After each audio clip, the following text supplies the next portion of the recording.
नमस्कार दोस्तों, राधे राधे, हरे कृष्णा। चीकोज रेसिपीज में एक बार फिर से आप सबका स्वागत है। तो आज सुबह ही मैंने कम्युनिटी में डाला था कि आपके जो भी सवाल है जल्दी से जाकर कमेंट करें, फिर आप लोगों को जो वीडियो है मिल जाएगी शाम तक। तो सवाल आपके ज़्यादा ही हैं, अगर बहुत ज़्यादा हुए तो पार्ट 2 आपको मिलेगा ही मिलेगा। तो सबसे पहले मेन जो सवाल होते हैं वो ले लेते हैं, क्योंकि जो दिमाग के घोड़े दौड़ाते हैं। तो पहला सवाल है RMM BK जी का कि हरे कृष्णा माता जी, do you have an Guru, who is your गुरु? राधे राधे। तो जी हरे कृष्णा जी, तो मेरा कोई गुरु नहीं है, और अगर मेरे गुरु होते तो आप लोगों को अब तक नाम पता चल चुका होता।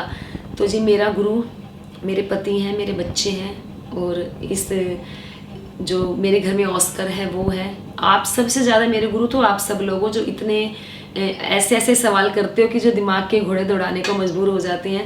कहीं कोई किताबें खोलनी पड़ जाती हैं, और कहीं अपने बड़ों से फ़ोन करके पूछना पड़ जाता है, कहीं कुछ सर्च करना पड़ता है। और मेरे गुरु ये प्रकृति है, और जीवन में मुझे जो भी मिलता है मैं हर किसी से कुछ ना कुछ सीखती हूँ, चाहे कोई अच्छा मिले या बुरा मिले, लेकिन सीख हर किसी की चीज़ में छिपी होती है। तो आप सब और सभी जितने भी हैं मेरे गुरु ही हैं।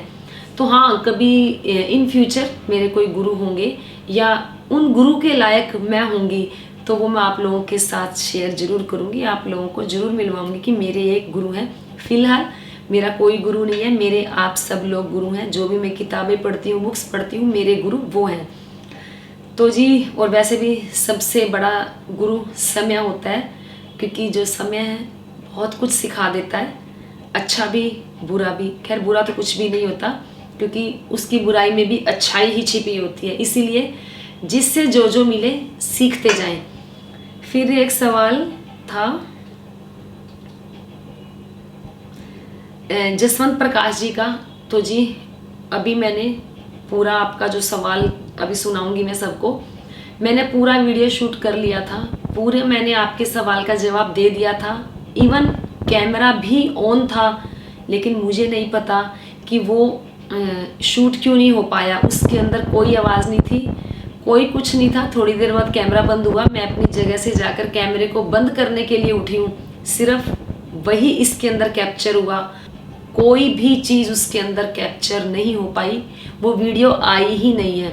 तो हो सकता है ये एक हरि की इच्छा हो, क्योंकि मैंने पूरा उस वीडियो में एनर्जी के लिए बोला था कि एक एनर्जी होती है, ईश्वर ये होते हैं, आसपास होता है। जो भी मैंने बोला इस वक्त मेरे दिमाग से वो आउट हो गया, लेकिन जिस वक्त मैं बोल रही थी तो मेरे माइंड में यही आया कि आपके सवाल के लिए मुझे एक अलग से वीडियो बनानी चाहिए थी, क्योंकि आपके सवाल के लिए तो, क्योंकि मैं पूरा आधा घंटा बोली थी, मैंने कहा आधा घंटे में अगर मैंने आपके सवाल का जवाब दिया है तो उन्हीं आधे घंटे में मेरे को औरों के जवाब भी देने थे, क्योंकि सवाल जवाब की वीडियो है, अदरवाइज तो कोई बात थी ही नहीं। तो मुझे क्यों ना, मुझे ठीक है मैं बोल रही हूँ वीडियो में, लेकिन मुझे इनके सवाल के लिए अलग वीडियो बनानी चाहिए थी। तो देखिए, शायद ईश्वर को भी यही मंजूर है, परमात्मा को यही मंजूर है। मैंने पूरा बोला और बड़ी तसल्ली से बोला, मुझे नहीं पता मैं क्या बोल रही थी, लेकिन वो कैमरे में कैप्चर नहीं हो पाया, वो वीडियो आई ही नहीं। सिर्फ आई, मैं यहाँ से उठ के कैमरा बंद करने गई हूँ, यही वीडियो आई है, उसके बाद कोई वीडियो नहीं। और जबकि सवाल मैंने सिर्फ अभी भी 2 ही लिए थे, जैसा कि वो गुरु वाला लिया था जिन्होंने पूछा, और एक आपका सवाल लिया था। तो जी ईश्वर की यही इच्छा है कि आपके सवाल के लिए एक अलग से वीडियो बनाई जाएगी। तो जल्दी ही आपके सवाल मैंने ले लिया है, क्योंकि आपने पहले भी काफ़ी बार किया है। तो आपका सवाल का मैं ले लेती हूँ स्क्रीनशॉट आप लोगों के सामने। तो इसकी वीडियो आपको, कोशिश मेरी यही रहेगी कि ये वीडियो शूट करने के तुरंत बाद मैं आपके सवाल की वीडियो शूट कर दूँ। फिर सवाल है रिया ब्लॉग्स का कि मैम हमारे घर में कुछ दिन पहले बेबी हुआ है, वो भी मेरी चाची सास के यहाँ हुआ है, तो हम अपने घर पूजा नहीं कर सकते क्या? मैम मैं कभी कभी कर लेती हूँ पूजा, बट ऐसा लगता है जैसे कुछ कमी है पूजा में, मन नहीं है। बताइए कि मुझे पूजा करनी चाहिए कि नहीं? मेरी चाची सास की बहू के बेबी हुआ है और वो हमसे अलग रहते हैं। तो जी बेशक से अलग रहते हैं, लेकिन आपके खून के रिश्ते हैं, तो आप पूजा नहीं कर सकते हैं। घर में कोई बेटी है वो पूजा कर सकती है, आपकी जो ननद है वो पूजा कर सकती है, नहीं तो पड़ोस में से कोई आके पूजा करके जाए, सेवा करके जाए, या आप मंदिर में देकर आए। फिर सवाल है मानी गुप्ता जी का, मैम दोपहर में ठाकुर जी का भोग ही नहीं लगा पाता क्योंकि हमारे घर में लहसुन प्याज बनता है, तो हम दोपहर में ठाकुर जी को क्या भोग लगाएं, प्लीज़ माता जी हमें बताएं। तो ये देखिए, आप अपनी पसंद का खाना तो बना ही लेते हैं, लहसुन का प्याज का क्यों, क्योंकि भगवान के लिए जब भोग लगाते हैं वो तो बोलते तो है नहीं कि भाई मुझे भी भूख लगी है, मुझे भी खाना दो, क्योंकि ये हमारे अपने भाव होते हैं। अगर आपके अंदर भाव जिस दिन जगेंगे ना कि मुझे ठाकुर जी के भोग लगाना ही लगाना है, तो आप बिना प्याज लहसुन का खाना बनाकर भी उनके लिए भोग लगाएंगे। तो बस प्रतीक्षा कीजिए कि आपके अंदर वो भाव जगे जिससे कि आप ठाकुर जी के लिए बिना प्याज लहसुन का खाना बनाकर भोग लगाएं। और बाकी देखिए, ज़रूरी नहीं है कि आप सब्जी का भोग ही लगाएं, उन्हें दही के साथ खाना दे सकते हैं, चीनी वाली दही दे दें, शक्कर के साथ खाना दे सकते हैं, क्योंकि हम जो भगवान हैं वो भाव के भूखे हैं, वो आपकी थोड़ी सी ही पूजा सेवा से बहुत प्रसन्न हो जाते हैं। तो आप शक्कर के साथ भोग लगाएं, दही के साथ भोग लगाएं, मलाई में चीनी डालकर भोग लगा दें, तो बहुत सारे ऑप्शन हैं जिससे कि आप भोग लगा सकते हैं। फिर सवाल है लक्ष्य अग्रवाल का कि आप बहुत टाइम से आप राधा कृष्ण की श्रृंगार वीडियो नहीं डाल रहे हैं, न्यू श्रृंगार वीडियो शेयर करें। तो जी बिल्कुल, अब एकादशी आ रही है, मोक्षदा एकादशी, उस पर आपको ठाकुर जी का, राधा रानी का श्रृंगार देखने को मिलेगा। हाँ, काफ़ी टाइम से उनके श्रृंगार की वीडियो मैं नहीं दे पा रही हूँ, क्योंकि कुछ ऐसा हो जाता है कि उनका श्रृंगार करते वक्त मुझे लगता है कि चलो जल्दी से इनका श्रृंगार करो और वैसे ही दर्शन आप लोगों को करवा दिए जाएं, क्योंकि वीडियो बनाने में बहुत समय लगता है। और फिर थोड़ा ये होता है कि कई बार ये ज्वेलरी सेट नहीं आई तो ये पहनाओ, ये नहीं आई तो ये पहनाओ, क्योंकि जब तक मुझे सेटिस्फेक्शन नहीं होती है तब तक मैं उनका श्रृंगार प्रॉपर नहीं करती हूँ। तो बस इन्हीं समय के चक्कर के चलते हुए जो आपको श्रृंगार की वीडियो नहीं मिल पा रही है। फिर सवाल है विपिन बिहारी शर्मा का कि मैं राधे राधे मैम, हमारे न्यू घर का किचन साउथ फेसिंग हो गया है, ड्यू टू सम रीज़न, क्या करें। तो जी कोई बात नहीं, अगर साउथ फेस हो भी गया तो क्या हो गया, हो सकता है आपके लिए ये अच्छा हो, क्योंकि कुछ कारणों से ऐसा हो जाता है। कई बार हम करना कुछ चाहते हैं, हो कुछ जाता है, लेकिन आने वाले समय में हमें पता चलता है कि जो हमारे साथ हुआ वो हमारे लिए अच्छा था। इसलिए जब भी सोचें, अच्छा सोचें, और जो आपको मिला है वो सोचें कि सिर्फ ये हमारे लिए बना था, इसलिए हमें ये चीज़ मिली है। फिर सवाल है सुजाता डोरा का कि तुलसी का पत्ता किस किस देवी देवता को अर्पण कर सकते हैं। तो जी विष्णु जी के जो जो अवतार हैं उन सब पर आप तुलसी का पत्ता अर्पित कर सकते हैं। भगवान श्री राम को तुलसी का पत्ता अर्पित किया जाता है, हनुमान जी को भी तुलसी का पत्ता अर्पित किया जाता है, विष्णु जी को और कृष्ण जी को जो है तुलसी का पत्ता अर्पित किया जाता है। फिर सवाल है रुद्र प्रताप सिंह का कि मैं अपने लड्डू गोपाल की प्राण प्रतिष्ठा करना चाहता हूँ, कौन से दिन करूँ। तो जी अभी मोक्षदा एकादशी आ रही है, उस दिन आप अपने ठाकुर जी की प्राण प्रतिष्ठा कर सकते हैं। फिर सवाल है योगिता का कि कुछ वजह से मैंने भगवत गीता आधे में ही छोड़ दी, 5 साल हुए हैं, अब मैं भगवत गीता फिर से पढ़ना चाहती हूँ, तो मुझे याद नहीं आ रहा कि मैंने कौन से पन्ने पर छोड़ी है, तो मैं क्या करूँ, पहले से शुरू कर सकते हैं क्या। तो जी जो भी आप ग्रंथ पढ़ रहे होते हैं, क्योंकि हमें पता होता है कि जैसे मैंने रोज़ पढ़ना शुरू किया हुआ है या पढ़ती हूँ या पढ़ती आ रही थी, तो एक कंटिन्यूटी बनी रहती है कि हम जिस पात्र के बारे में पढ़ रहे होते हैं तो एक पिक्चर बन रही होती है, हमें समझ आना शुरू होता है कि अब हमने ये पढ़ा था, अब ये पढ़ा था, अब ये पढ़ा था। आपको तो 5 साल हो गए हैं, तो बिल्कुल आपको दोबारा से नए सिरे से शुरू करनी होगी। फिर सवाल है ज्योतिष शर्मा का कि मैं गोपाल जी को वेडनेसडे से अनाज, फल, फूल, सब्जी में रख रही हूँ, तो मैं गोपाल जी को कौन से दिन स्नान कराऊँ, संडे को या मंडे को, आंसर दे। तो जी आपने वेडनेसडे यानी कि बुधवार से शुरू किया है, जहाँ तक मेरा ख्याल है 5 दिन का प्रोसीजर आप कर रही हैं, तो बुधवार, वीरवार, शुक्रवार, शनिवार, इतवार यानी कि संडे के दिन आप अपने ठाकुर जी को स्नान करवाएंगे। फिर सवाल है गोपाल जी और मेरे, राधे राधे, हरे कृष्णा मैया। तो जी राधे राधे जी, क्या हम लड्डू गोपाल जी को सुबह सुबह उठाने के बाद डायरेक्ट स्नान ना करवाकर पहले उन्हें नाश्ता करवा दें तो कुछ गलती तो नहीं होगी ना, प्लीज़ बताएं। तो जी देखिए, मैं हमेशा आपको बोलती हूँ कि इन सब चीज़ों में आपके भाव ज़्यादा काउंट करते हैं। अगर आपके मन में भाव आ रहा है कि स्नान बाद में करवा देंगे, पहले उन्हें थोड़ा सा बाल भोग दे दिया जाए, तो जी बिल्कुल आप उन्हें बाल भोग दे दें। बाल भोग में मतलब कि माखन दे दिया, मिश्री दे दी, या उनको थोड़ा थोड़ा सा दूध का भोग लगा दिया, कुछ जो भी बाल भोग बना होता है वो बाल भोग दिया। उसके बाद आपने स्नान करवा दिया। फिर सवाल है प्रणय भल्ला का कि हरे कृष्णा मैम। हरे कृष्णा जी, हम लड्डू गोपाल जी को लाना चाहते हैं, प्लीज़ रिप्लाई कहाँ से लाएं, क्या वृंदावन से ही लाएं? तो जी आप तो पहली बात तो मैं तो यही मानती हूँ कि हम कभी भी नहीं ला सकते उन्हें कहीं से भी। उन्होंने जहाँ से आना होता है वो वहीं से ही आते हैं। जहाँ आप रह रहे हैं वहाँ से भी आ सकते हैं, वृंदावन से भी आ सकते हैं। हाँ, लेकिन ऐसी कोई कंपल्शन नहीं होती कि आप वृंदावन से ही लेकर आए, ऐसा कुछ नहीं है। जहाँ रह रहे हैं वहाँ से अच्छे मिल रहे हैं, सुंदर मिल रहे हैं, वहाँ से ले लें, वृंदावन से ले लें, इससे कोई फ़र्क नहीं पड़ता। फ़र्क तो सिर्फ भावों का होता है, क्योंकि हमने तो उनकी सेवा करनी है, ठाकुर जी की सेवा करनी है, और हमें ये नहीं देखना कि वृंदावन से लेकर आए या जहाँ रह रहे हैं। फिर सवाल ज्योति शर्मा का कि मैं सुबह जल्दी नहीं नहा सकती हूँ, 10-11 बजे बज जाते हैं, तो गोपाल जी को मिल्क और नाश्ता 11 बजे दे सकती हूँ क्या, और गोपाल जी को कितने बजे बिस्तर में से उठाऊँ? तो जी देखिए, नियम तो नियम ही होते हैं। ऐसा नहीं कि आप 10-11 बजे फ्री होते हैं तो ठाकुर जी को भी 10-11 बजे उठाते हैं, ऐसा नहीं है। तो भगवान के प्रति जो नियम बने हैं तो वो हमें अपने लिए बने होते हैं, कि हमारे को अपने आप को सुधारने के लिए बने होते हैं। वरना भगवान को क्या, उनको आप 11 बजे उठाओ, उन्होंने तब भी आपको नहीं कहना कि आपने मुझे इतनी लेट क्यों उठाया।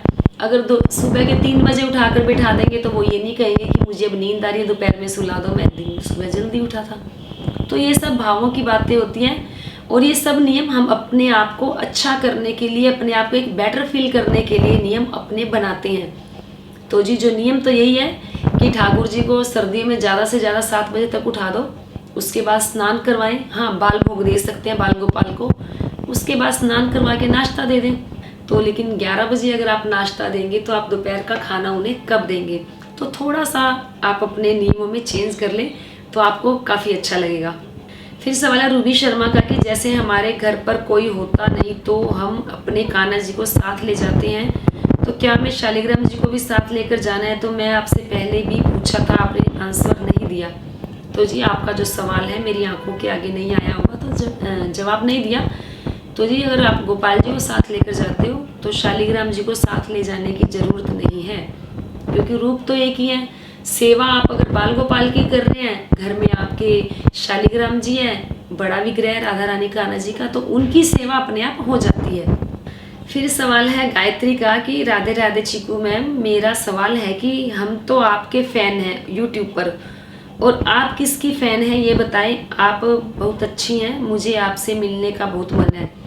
तो जी बिल्कुल, आप सबका मेरे से मिलने का मन है, तो मैं आप लोगों से ज़रूर मिलूँगी। रही बात कि आपने बोला कि मैं बहुत अच्छी हूँ, तो जी आपका नज़रिया अच्छा है। तो सारी जो गेम होती है ना, ये सारा खेल नज़रिए का होता है। आपकी नज़र अच्छी है इसीलिए मैं आपको अच्छी लगती हूँ। बाकी रही बात कि आप मेरे फ़ैन हैं, तो मैं किसकी फ़ैन हूँ यूट्यूब पर? तो जी यूट्यूब पर मैं अपने यूट्यूब परिवार की फ़ैन हूँ, क्योंकि जब मैं कोई वीडियो अपलोड करती हूँ तो तुरंत उसके बाद मैं कमेंट्स देखती हूँ कि किस किस के कौन कौन से कमेंट्स आए। अच्छे भी आते हैं, खैर बुरे कमेंट्स मुझे बहुत रेयर क्या आते ही नहीं है, क्योंकि मेरा परिवार जो है बहुत अच्छा है। कभी कोई एक आध कमेंट्स कर भी देते हैं तो कोई बात नहीं, हर किसी को अपनी, कहते हैं ना कि अभिव्यक्ति की आज़ादी है, तो अपनी सोच, अपना जो नज़रिया हर किसी का रखने का जी, अपना नज़रिया और अपनी सोच हर कोई रख सकता है, तो अभिव्यक्ति की आज़ादी है, कुछ भी बोल सकते हो आप। ऐसी बात नहीं है कि कुछ भी आप लिख सकते हो जो आपको कई बार अच्छा नहीं लगता होगा, तो ज़रूरी तो नहीं कि सबको अच्छा लगे। तो मैं मेरे यूट्यूब परिवार की फ़ैन हूँ, क्योंकि जैसी वीडियो अपलोड होती है सबसे पहले मैं कमेंट्स देखती हूँ कि जो मेरे प्यारे प्यारे यूट्यूब परिवार के सदस्य हैं उन्होंने मेरे लिए क्या कमेंट्स किए हैं। तो बस, और उससे ज़्यादा फ़ैन हूँ मैं मेरे ठाकुर जी की, राधा रानी की, क्योंकि अगर फ़ैन ही बनना है तो अपने प्रभु के प्रति बनना चाहिए। तो बस मैं उनकी फ़ैन हूँ और मेरे यूट्यूब परिवार की फ़ैन हूँ। फिर सवाल है काव्या खारे का, उन्होंने बोला कि मैम मेरा नाम रोमा है, मैं तुलसी माला पहनना चाहती हूँ, लेकिन प्याज लहसुन खाते हैं तो पहुँच सकते हैं? तो जी आपका सवाल कुछ समझ नहीं आया, लेकिन जितना मैंने समझा कि प्याज लहसुन खाने के बाद क्या तुलसी माला धारण कर सकते हैं, तो देखिए, मैं पहले तुलसी माला धारण की हुई थी, प्याज लहसुन भी खाती थी, और कुछ लोगों ने बोलेंगे भी अभी भी कैसी हैं आप, तुलसी माला धारण करती हैं, आपने शास्त्र नहीं पढ़े हैं, फिर भी प्याज लहसुन खाती हैं। तो ये जवाब उन लोगों के लिए भी है। तो जी, शास्त्रों में बहुत कुछ लिखा है। शास्त्रों में लिखा है निंदा नहीं करनी है, चुगली नहीं करनी है, वैर भाव नहीं रखना है, विकारों को कम करना है, द्वेष नहीं करना है।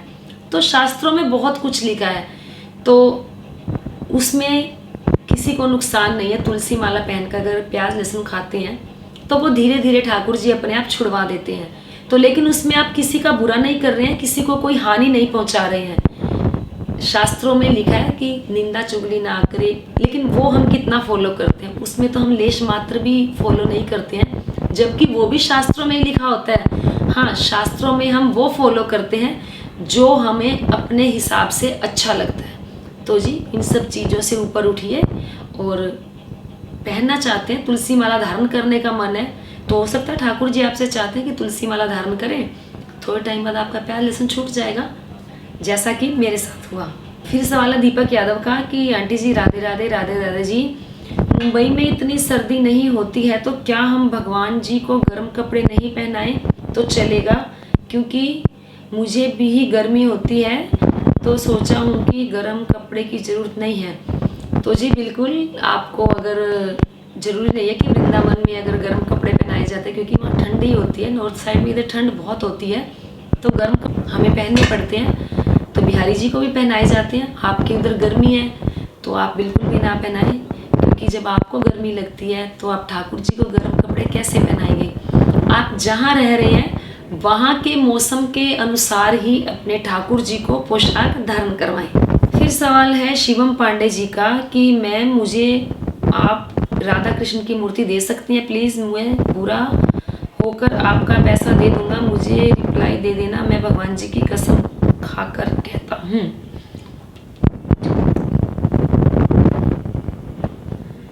तो जी, जो चीज़ें पॉसिबल नहीं हो सकती नहीं हो सकती।